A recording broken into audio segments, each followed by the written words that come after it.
Bonsoir à tous, mesdames et messieurs, bienvenue au journal sur Camuse 24, un seul titre à la une de cette édition. Fin de formation pour les jeunes appelés du service civique national de participation au développement. Les 600 retenus de cette deuxième cuvée de la ville de Garoua viennent de recevoir leurs attestations de fin de formation. Une fois de plus, bonsoir à tous et bienvenue au journal. La deuxième cuvée des appelés du service civique national de participation au développement de la région du Nord est arrivée en fin de formation. Les 600 retenus viennent de recevoir leur certificat de fin de formation. La cérémonie irrélative a eu lieu à l'école publique de Roum-de-Adia sous la présidence d'Emmanuel Nkono Eva, représentant du gouverneur de la région du Nord, et Jean Okala, qui représentait le directeur général des services civiques national de participation au développement. Le reportage de Giscard Aman-Bogné.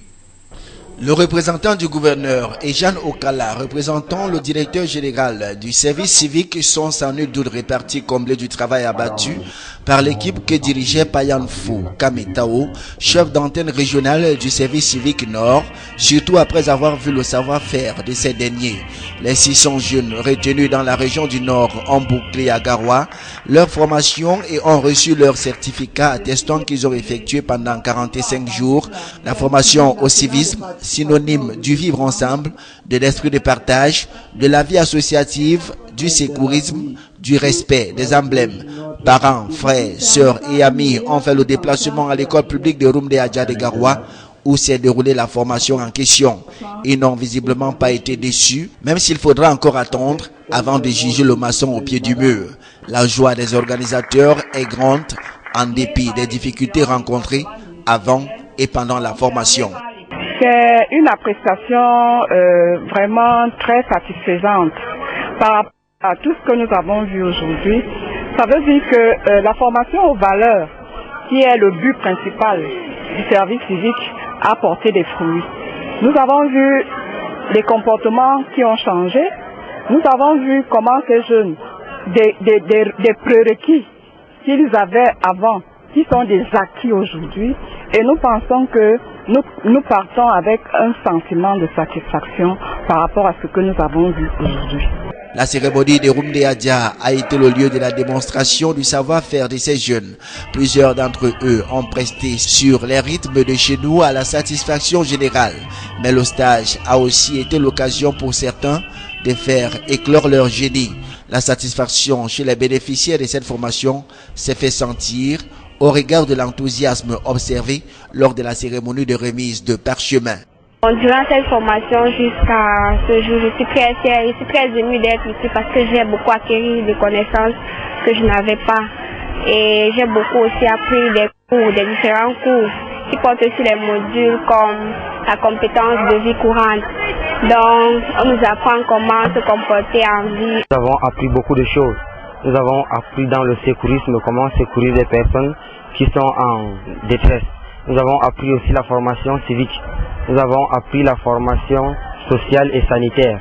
Le témoignage du représentant des APD au sujet de cette formation est sans équivoque, car celle-ci leur a permis d'acquérir des connaissances et des compétences en civisme, en sécurisme, en animation culturelle, en développement local, en activité de solidarité et d'intégration nationale et en protection de l'environnement, des valeurs dont a besoin le Cameroun pour son émergence à l'horizon 2035. En éducation, les responsables de l'éducation des bases venus des 4 coins du Nord posent les jalons d'une nouvelle année scolaire sans faille. À quelques jours seulement des premiers sons de cloche. Ils viennent de se réunir dans le cadre de la sectorielle consacrée à ce département ministériel. À l'ordre du jour, le bilan de l'année scolaire écoulée, les propositions de stratégie de lutte contre la corruption à milieu scolaire et l'examen des préparatifs de l'année scolaire 2015-2016. Les précisions Giscard Aman-Bogné et Eric Ticheux. La mobilisation est partagée. Tous les membres de la communauté éducative de l'enseignement de base du Nord, avec à sa tête le délégué régional de l'éducation de base, Souleimanou, ont un vœu commun, répondre présent à la date du 7 septembre 2015. À Garoua, chef-lieu de la région du Nord, les représentants départementaux de l'éducation de base se sont réunis pour une réunion sectorielle en prélude à la rentrée scolaire 2015-2016. Cette réunion qui a pour but de faire le bilan de l'année qui vient de s'écouler et examiner l'état des préparatifs de l'année qui va bientôt commencer, à regrouper les directeurs d'école, inspecteurs et autres responsables administratifs de l'éducation. La rencontre a également permis aux participants de recevoir les directives de la haute hiérarchie dans le but de permettre une bonne rentrée scolaire, surtout sur le plan sécuritaire avec les attaques perpétrées par la secte islamique Boko Haram. Il est question, au regard du contexte ambiant, qu'au sein de nos écoles, des mesures de sécurité particulières soient prises afin qu'on puisse éviter toute mauvaise surprise. Dans les écoles dotées d'une enceinte, il soit mis en place des détecteurs de métaux, qu'il y ait un système de gardiennage et qu'en même temps, on identifie les personnes appelées à proposer des aliments au sein des écoles. Cela permettra d'éviter certains désagréments comme on l'a appris ailleurs. Plusieurs exposés ont meublé la sectorielle de Garoua. Les instructions reçues n'ont plus qu'à être mises en pratique pour espérer relever les défis de la nouvelle année scolaire. Au sorti de la sectorielle, les participants ont rassuré les parents d'une rentrée effective le 7 septembre et sont engagés pour que règne la paix et la sécurité. La rentrée doit être effective dans toutes les écoles et cela doit se faire dans le calme et la sérénité, vu l'état d'esprit dans lequel la population se trouve dans la région du Nord particulièrement. De manière commune, l'engagement était celui de travailler conformément aux normes conseillées par le ministère, toute idée qui rassure d'une bonne rentrée le 7 septembre dans le Nord. Un plaisir de la communauté éducative. Et toujours en éducation, l'école publique de Pumpumré, Petit Paris, dans l'arrondissement de Garoua 2e, a de nouvelles salles de classe au compte du budget d'investissement public 2014, avec pour maître d'ouvrage la commune de Garoua 2e. Ces salles de classe ont été réceptionnées par le directeur de cette école, en présence d'un ingénieur des travaux publics, un représentant du délégué régional, d'un responsable des marchés publics, d'un responsable du ministère de l'économie, de la planification et de l'aménagement du territoire, et des conseillers municipaux de ce quartier. Les précisions, une fois de plus, c'est jusqu'à Raman Bougny et Eric Ticheux. C'est un joyau architectural bâti sur 162 mètres carrés qui a été soumissionné à un peu plus de 14 millions de francs CFA et qui viendra désormais augmenter le nombre de salles de classe de cette école qui souffrait d'un effectif pléthorique. Les effectifs étaient pléthoriques. Je n'avais que 9 salles de classe pour un effectif de 1129 élèves. Avec les 2 salles de classe, je crois que ça va décanter beaucoup de choses. Un geste modeste du gouvernement par l'intermise de la commune de Garoua 2e qui n'est pas le premier du genre. Pendant près d'un an, l'expertise des maçons a produit cette œuvre qui est plus que jamais utile à l'école publique de Pumpumbéré, Petit Paris, dans l'arrondissement de Garoua 2e. Malgré les petits manquements et le non-respect des mesures, le bâtiment a été réceptionné provisoirement par la commune et ce par le 2e adjoint au maire en attendant la correction de tout ce qui est mal fait.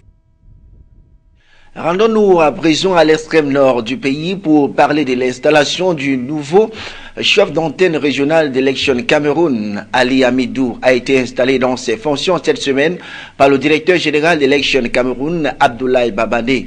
Au nouveau promu, il a été recommandé de faire preuve de responsabilité pour donner une nouvelle impulsion, une dynamique plus forte dans l'exécution des délicates missions confiées à cet organisme. Le compte rendu de Célestin Tabouli.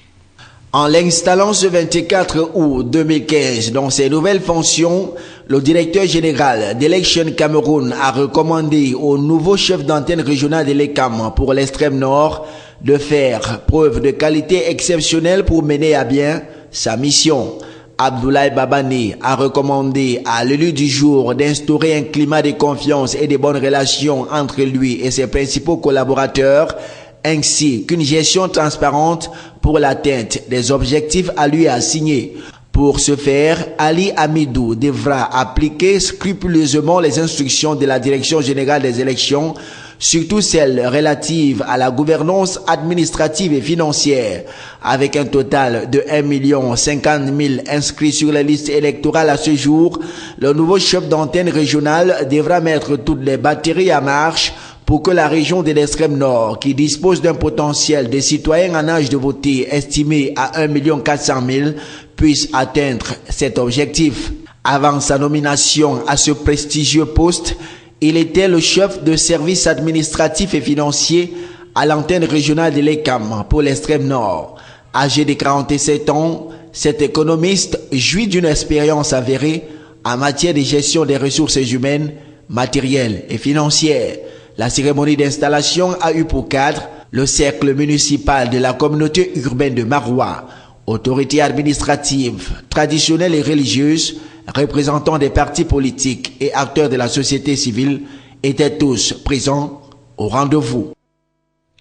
Coopération militaire interétatique, la réunion des pays riverains du lac Tchad et du Bénin pour la mise en place de la force multinationale chargée de la lutte contre Boko Haram vient de s'achever au Tchad. Les chefs d'état-major de 5 pays engagés dans la lutte contre Boko Haram ont, au cours de cette réunion, parlé des effectifs, du financement et des détails stratégiques. Le Cameroun, quant à lui, a déjà désigné tous ses représentants au sein de cette force multinationale mixte qui a pour commandant en second rang donc le général de brigade Valère Nka. Les détails dans cet élément. À l'issue de la réunion des chefs d'état-major de 5 pays engagés dans la lutte contre Boko Haram, devenu État islamique en Afrique de l'Ouest, le chiffre de 8 700 hommes décidé par le chef d'État a été réparti entre les 5 armées. Ainsi, le Nigeria déploiera 3 750 soldats, le Tchad 3000, le Cameroun 2650, le Niger 1000 et le Bénin 750. Sur le terrain, les 3 zones territoriales ont été définies autour du bassin du lac Tchad, chaque zone étant supervisée par un commandant désigné par chaque pays contributeur de cette force. Dans les jours à venir, le général nigérian Iliya Issa Abba entreprendra une tournée d'inspection du déploiement des troupes dans ces 3 secteurs. Il se rendra à Moura, au nord Cameroun, non loin de la ville de Maroua, où se trouve le secteur placé sous le commandement du général de brigade Bouba Doubekleyo. Gambarou, la ville nigériane qui fait face à Fotokol au Cameroun et qui a été le théâtre des premiers accrochages entre les islamistes et les forces coalisées, ne sera pas en reste. Le général nigérian ira ensuite à Baga, sur les rives nord du lac Tchad. Une tournée du commandant de la force qui va s'effectuer en même temps que se poursuit le déploiement des hommes sur le terrain. Pendant ce temps, les troupes des différents pays membres de la force multinationale vont finaliser leur déploiement dans les 3 secteurs. Malgré la dynamique politique initiée par les dirigeants des pays menacés par Boko Haram, il faudra du temps pour rendre cette force opérationnelle. Pour des besoins de stratégie militaire certainement, aucun délai n'a été jusqu'ici officiellement annoncé, tout comme le financement de la force multinationale mixte reste une équation à plusieurs inconnues. Clôturons ce journal par la santé en parlant de la lutte contre le virus Ebola. L'Agence internationale de l'énergie atomique organise la riposte en collaboration avec le Fonds mondial pour l'alimentation, la biosécurité, la biosureté du virus Ebola. C'était donc au centre d'un atelier international organisé au laboratoire national vétérinaire de Yaoundé. Le compte rendu des travaux avec Salomon Fouiche et Marcel Vondo Abin. C'est le ministre de l'élevage, des pêches et des industries animales, Dr Taïga, qui a présidé la cérémonie d'ouverture de cet atelier à vocation internationale, regroupant les experts venus d'Europe et d'Afrique. C'est le tout premier du genre tenu en Afrique subsaharienne, consacré à la biosécurité et à la biosureté du virus d'Ebola et qui ambitionne de préserver le continent noir des risques infectieux. Il est à rappeler que l'Afrique n'est pas à l'abri des maladies émergentes et réémergentes qui frappe les autres continents. Les ravages causés par le virus d'Ebola, heureusement stoppés dernièrement aux portes des frontières nationales, restent gravés dans les esprits. Le Cameroun, conscient et soucieux du danger que représentent les maladies émergentes, a initié un projet de mise à niveau du plateau technique du laboratoire national vétérinaire en collaboration avec la République fédérale d'Allemagne pour les analyses et le diagnostic des maladies à forte contagiosité. L'objectif recherché de cet atelier de formation, c'est de renforcer les capacités des praticiens vétérinaires, des médecins en santé publique pour se préparer, n'est-ce pas, à un éventuel foyer de maladies émergentes et rémergentes, genre Ebola. Comme a dit le coordonnateur de l'AEA, de l'Agence nationale de l'hygiène, c'est la première formation qui se passe dans le monde. Et ça se passe en Afrique et ça se passe au Cameroun. Et ça se passe au Lanavette. Il est question ici de sensibiliser et de former les participants afin de leur donner des outils nécessaires pour limiter, voire empêcher la propagation du virus d'Ebola et ses conséquences dramatiques sur les populations et l'environnement. Les personnels techniques et de laboratoire qui jouent un rôle incontournable dans le diagnostic et le contrôle de cette maladie seront capacités sur le respect des normes de biosécurité et de biosureté de manière à pouvoir contenir le virus en cas d'épidémie. Un seul titre à retenir de cette édition qui se referme, fin de formation pour les jeunes appelés du service civique national de participation au développement. Les 600 retenus de cette deuxième cuvée de la ville de Garoua viennent de recevoir leurs attestations de fin de formation. Mesdames et messieurs, c'était le journal Suika News 24. Merci de l'avoir suivi. Bonsoir à tous et à toutes.